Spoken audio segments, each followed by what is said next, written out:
Good morning, students. In today class, in last lecture, we have already discussed about the meaning of accounting and feature of accounting. In today's class, we are going to discuss about the objective of accountings. So let's start our today's class. The following are the main objective or utility of accounting. जो following objectives हैं is these are as follows. First one is to keep systematic record of business transaction. Basically सबसे पहला main motive क्या होता है account का, जो भी हमारी बिजनेस ट्रांजेक्शन है उसका सिस्टमेटिक तरीके से रिकॉर्ड को मेंटेन करना, ताकि हम प्रॉपर तरीके से अपने अकाउंटिंग फंक्शंस को जो है ना, अकाउंटिंग जो पूरा प्रोसेस को अच्छे तरीके से परफॉर्म कर पाएँ और एट द एंड हम अपने रिजल्ट्स को तैयार कर पाएँ. The main objective of accounting is to keep complete record of business transaction according to specified rule. जो भी हमारे specific rules हैं, there are the three types of rules: serial account, nominal account और personal account. One by हम discuss करेंगे. उसके base पर accounts की जो रिकॉर्डिंग है उसको अच्छे तरीके से हम क्या पाए, मेंटेन कर पाए. Complete record of business transaction helps to avoid the possibility of omission and fraud. अगर आप कंप्लीट तरीके से रिकॉर्ड को मेंटेन करते हैं बेटा, तो वो हमें वो फ्रॉड होने से, यानी कि कुछ ना कुछ भूल जाने से, कोई एंट्री है अगर हम उसको भूल चुके हैं तो हम उसको भूल लेना, अच्छे तरीके से हमारा अकाउंट्स प्रिपेयर्ड हो, सभी ट्रांजेक्शन्स हो, तो उसमें हेल्प करती है हमारी accounting. For this purpose all the business transaction are first of all recording in journal. तो इसी पर्पज़ के लिए हम सिस्टमेटिक रिकॉर्डिंग कहाँ करते हैं, जर्नल में, सब्सिडरी बुक में, देन पोस्टेड इनटू लेजर, और उसको बाद में हम कहाँ पोस्ट करते हैं, लेजर के अंदर. Next one is to calculate profit and loss. The second main objective of accounting is to ascertain the net profit or loss suffered on account of business transactions. और नेक्स्ट क्लास में अगर हम बात करते हैं कि जो हमारा जो मेन ऑब्जेक्टिव है to calculate profit and loss, हम प्रॉफिट एंड लॉस कैसे बना, कहाँ से फाइंड आउट करते हैं. For this purpose trading and profit and loss account of the business is prepare at the end of each accounting period. बेटा जो हमारा अकाउंटिंग पीरियड है बेटा, वो 1 अप्रैल टू 31 मार्च हम जो अपने अकाउंटिंग पीरियड को मेंटेन करते हैं, और इसी को हम क्या बोलते हैं, फाइनेंशियल ईयर. तो eight the end of financial year हम क्या जानना चाहते हैं, हमारा कितना प्रॉफिट हुआ, कितना लॉस हो. तो इसलिए हम क्योंकि हर एक बिजनेसमैन ये जानना चाहेगा कि जो मैंने कैपिटल इन्वेस्टेड की है, जो मैंने रिसोर्सेज इन्वेस्ट किए हैं, उनकी वैल्यू कितनी है पर्टिकुलर डेट पर. तो उसी पर्टिकुलर डेट पर एक जो बिजनेसमैन है वो अपना profit and loss find out करता है कि उसको प्रॉफिट हुआ है या लॉस हुआ है. तो इस बेस पर ऑल द हम क्या बनाते हैं, trading account, final trading and profit and loss account of the balance sheet eight the end of financial हम प्रिपेयर करते हैं, और इनको हम क्या बोलते हैं बेटा, final account.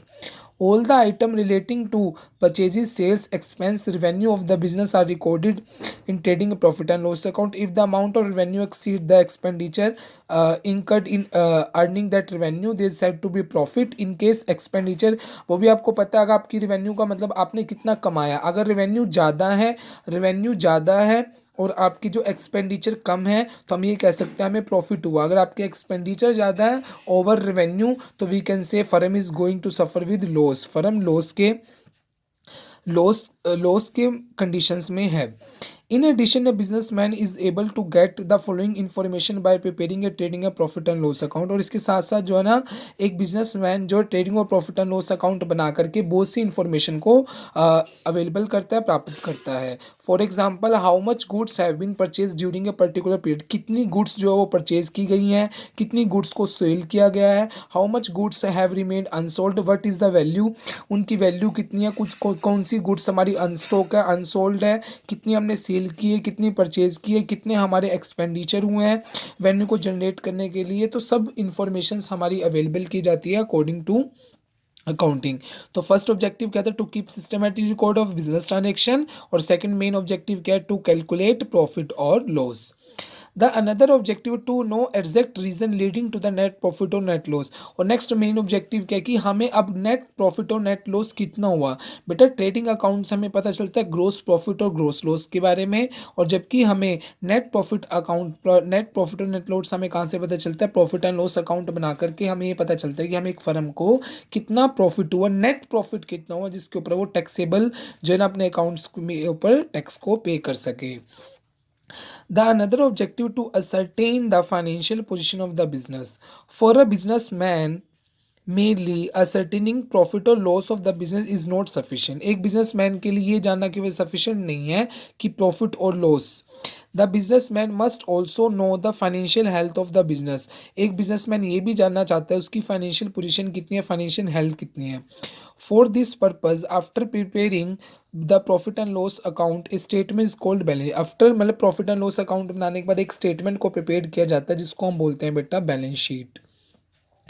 Balance sheet is prepared which shows the assets and their value on the one hand and the liability and capital on the other hand। बेटा जो बैलेंस शीट है हमें बताती है कि असेट्स की वैल्यू कितनी है और लाइबिलिटीज की वैल्यू कितनी है। A balance sheet is actually screen picture of the financial position of the business. एक बिजनेस की जो फाइनेंशियल पोजीशन है उसके बारे में हमें कौन बताता है, एक balance sheet. At one glance one would know the flowing by looking at the balance sheet. तो एक ग्लांस पर बैलेंस शीट के बारे में हम बात करते हैं। How much amount recovered from the debtors, हमें डेटर से कितना अकाउंट्स डेटर से हमें कितना पैसा मिला है। How much the business has to pay creditor, business को कितना पैसा पे करना है। How much the business has in form of cash in hand, cash at bank, closing stock और फिक्स अकाउंट। फिक्सेस कितनी उस फिक्स एसेट्स है, कितनी कैश इन हैंड है, कितनी कैश एट बैंक है। तो these are the main informations which have been given by our balance sheet. जो हम बैलेंस शीट बनाते हैं बेटा उससे हमें इंफॉर्मेशन जो है ना we get information from our balance sheet. Profit and loss account से हमें बेटा हमें क्या पता चलता है, प्रॉफिटेबिलिटी के बारे में। और फाइनेंशियल पोजीशन हमें कहाँ से पता चलती है, after preparing balance sheet we will get the information about financial position of a business. The another objective to ascertain the progress of the business from year to year. हम क्योंकि आप ये बताते हो जो हम अकाउंट्स प्रिपेयर करते हैं बेटा एक पर्टिकुलर फाइनेंशियल ईयर के लिए प्रिपेयर करते हैं। और financial year which will start from 1 April to 31 March. हम 1 अप्रैल 31 मार्च जो फाइनेंशियल ईयर को प्रिपेयर करते हैं। तो हम ये जानना चाहते हैं कि हमें कितना लॉस हुआ, कितना प्रॉफिट हुआ है। उस प्रॉफिट एंड लॉस को फाइंड आउट करने के लिए हम क्या प्रिपेयर करते हैं, अपने फाइनल अकाउंट्स को प्रिपेयर करते हैं। और ईयर टू ईयर ये जानते हैं कि हम कितना प्रोग्रेस करें, कितनी लास्ट ईयर के कंपैरिजन में कितना हमें प्रॉफिट हुआ है, कितना हमें लॉस हुआ है, वो फाइंड आउट करने के लिए भी हम अकाउंट्स प्रिपेयर करते हैं। To prevent and detect error and frauds. हम ना अकाउंट्स की, क्योंकि आपको पता है कि बिजनेस में जो ट्रांजैक्शन है वो फाइनेंशियल नेचर की ट्रांजैक्शंस को हम रिकॉर्ड करते हैं। तो फाइनेंस कहीं से भी गड़बड़ ना हो, कहीं एरर ना हो, कोई फ्रॉड ना हो, उसको अच्छे तरीके से सिस्टमेटिक तरीके से हम प्रिपेयर करते हैं ताकि हम अपने फ्रॉड्स को, अपने एरर्स को अच्छे से डिडक्ट कर सकें और अच्छे से उसको फाइंड आउट कर सकें। Last but not least the provide information to various party. आपको पता है एक बिजनेसमैन के साथ बहुत सी पार्टीज जो है वो एक पार्टनर्स के रूप में या एक वेरियस पार्टीज के रूप में अच्छे अटैच होती है। तो उसी वजह से हमें उन पार्टीज़ को, फॉर एग्जांपल ओनर्स कैपिटल लगाता है, इन्वेस्टर यहाँ पर आपके यहाँ पे फर्म में इन्वेस्ट करता है, क्रेडिटर आपको लोन देता है, बैंक से आप लोन की फैसिलिटी आपको मिलती है। एम्प्लॉय ये जानना चाहता है कि उसको कितना रेमोनेशन, कितना इंसेंटिव्स मिलेगा। गवर्नमेंट अथॉरिटीज़ ये जानना चाहेगी कि आप कितनी आपकी टैक्सेबल इनकम है। तो जो आपकी अकाउंट्स है ना, another main objective communicate the accounting information to various पर। तो इन वेरियस पार्टीज़ को आपकी अकाउंटिंग इन्फॉर्मेशन जो है ना वो आप कम्युनिकेट करते हो। फॉर एग्जांपल आपका प्रॉफिट एंड लॉस कितना हुआ है, आपकी फाइनेंशियल पोजीशन कितनी है, इस बेस पर आप जो है ना आप गवर्नमेंट को टैक्स भी पे करते हो। इन्वेस्टर्स अपने रिटर्न के लिए डिमांड करते हैं एक फर्म से। बैंक आपसे चाहते हैं कि आपकी बैंक की लोन की रिकवरी हो। एम्प्लॉयज़ ये चाहता है टाइम पर उसको इंसेंटिव्स मिले। The information helps them in taking sound and judicious decision about the businessman.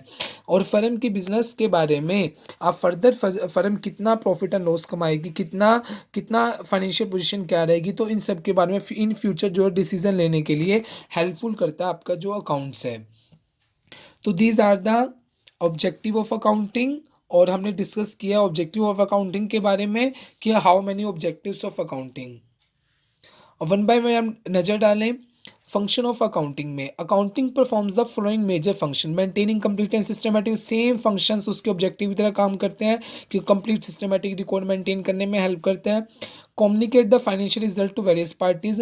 Accounting का मेनली फंक्शंस क्या, जो भी आपके रिजल्ट्स नहीं है, trading account, profit and loss बना करके, बैलेंस शीट बना करके जो आपकी फाइनेंशियल पोजीशन सर्टेन हुई तो वेरियस पार्टीज को उसके बारे में कम्युनिकेट करना, रिजल्ट्स को बताना। थर्ड है protecting the assets of the business, जो बिजनेस की असेट्स है उसकी बिजनेस की वैल्यू कितनी है, कैश इन हैंड कितना है, बैंक बैलेंस कितना है, डेटर कितना है, इन्वेंट्री की वैल्यूज़ क्या है, उन वैल्यूज़ को जो है प्रोटेक्ट करना, बिजनेसमैन को बताना कि बिजनेस की वैल्यूज़ की प्रोटेक्ट करना और प्रोवाइड करवाना। Providing assistance to management by providing timely information of accounting assets, the manage in task of planning, controlling and decision making।